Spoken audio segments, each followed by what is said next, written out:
लुटेरी बीवी। नीता का परिवार उसकी शादी कराना चाहता है, पर नीता को अपने बॉयफ्रेंड से ही शादी करनी होती है, जिसके लिए परिवार तैयार नहीं होता। इन्हीं सब उलझनों के बीच नीता के पापा उसकी मर्जी के खिलाफ राघव और नीता की शादी करा देते हैं।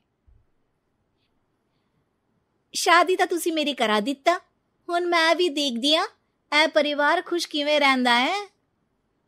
अपने गुस्से के चलते नीता शादी के अगले ही दिन से परिवार में सबको उल्टे जवाब देना, किसी की कोई बात ना सुनना और अपने मन मुताबिक रहना शुरू कर देती है, जिससे घर में सबको दिक्कत होती है, लेकिन नीता को कोई कुछ नहीं बोलता। एक दिन सास नीता के पास आती है। बहू की गल, तुसी किवें नाल या किसी गल से नाराज हो? तुहानू मेरी फिक्र करन दी कोई लोड़ नहीं, मैं ठीक हाँ। ऐसा बोल नीता वहां से चली जाती है, पर सास की बात उसके मन में रह जाती है। शादी के अगले दिन से ही मैं सब दे नाल किन्ना औखा बिहेव किता, फिर भी आप मेरे तो इन्ने प्यार नाल गल किवें कर सकदी आ। मानू नफरत करनी नहीं आउंदी, ऐस करके वो सोचती आ कि एक ना एक दिन तुम्हारा गुस्सा भी खत्म हो जाऊगा। यह कदे नहीं हो सकता। इससे पहले राघव कुछ बोलता, नीता का मोबाइल बजने लगता है, जिस पर राघव वहां से चला जाता है और नीता फोन पर बात करने लगती है। जिसके बाद अगले दिन से नीता की जैसे ही आत्मा बदल गई हो, वो बिना किसी के बोले घर के सारे काम कर देती है। उसकी ऐसी काया पलट देख राघव और उसकी माँ हैरान रह जाते हैं। बहू तबियत शबियत ता ठीक सी? तबियत छड्डो मां, मैनू लगदा इसदा दिमाग हिल गया। ए तुसी दोनों की गल करी जांदे हो? मैं ठीक आ ते मेरा दिमाग भी। बस आज रियलाइज हो गया कि मैं अपने गुस्से विच कितना प्यारा परिवार ठुकरा रही सी।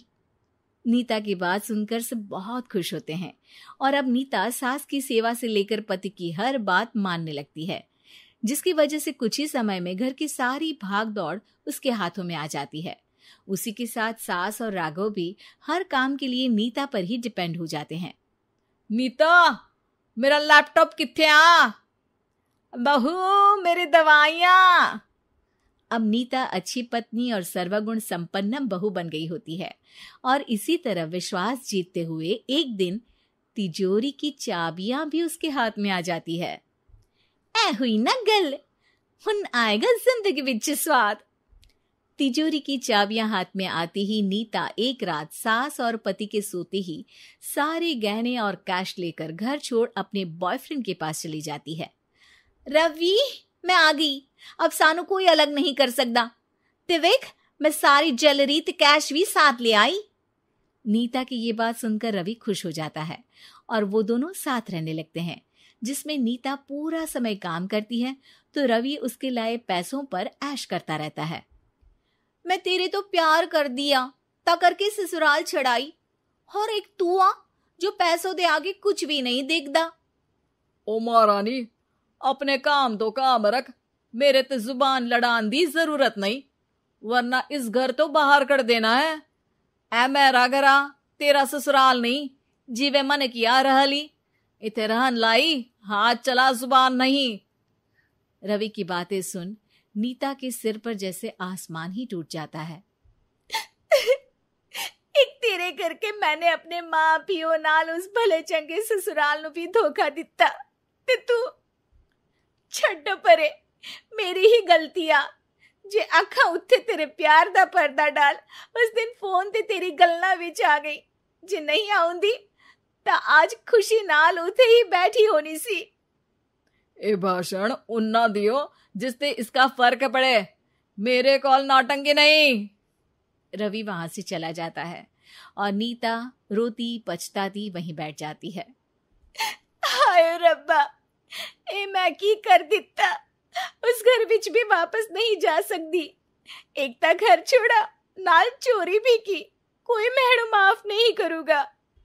घर कैसे वापस जाए इसी डर से नीता रवि का घर छोड़ नहीं सकती। इसी तरह दिन बीतते हैं और उन्हीं के साथ हालात बद से बदतर होते जाते हैं। अब रवि पैसों और अपनी मनमानी के लिए नीता के साथ मारपीट भी शुरू कर देता है, जिससे परेशान होकर एक दिन नीता उसे छोड़ अपने ससुराल वापस आ जाती है। जिसे वहां देख राघव गुस्से से लाल हो जाता है।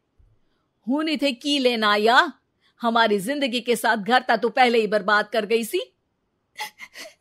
जान दिया, मेरी गलती माफी लायक नहीं। मैं कमली सी उस ढोंगी नु सच्चा प्यार दे, इस सच्चे प्यार नु बोझ समझती बैठी। मैनू माफ कर दो। जे मेरी नूर रानी समझ गई आ कि उस तो गलती हुई आ, फिर किस बात का रुसना मनाना। केड़ी नूर रानी? रानी बोलन जोगा इसने केड़े झंडे गाड़ दिए? मां याद कर, तेरे घर बिच चोरी कर बहू ते पत्नी सब रिश्ते तोड़ भाग गई सी। और फिर की मानता रहिया, गलती हो गई सी। एक गलती ता रब भी माफ कर देता, ते तू और मैं ता सिर्फ इंसान ही आ।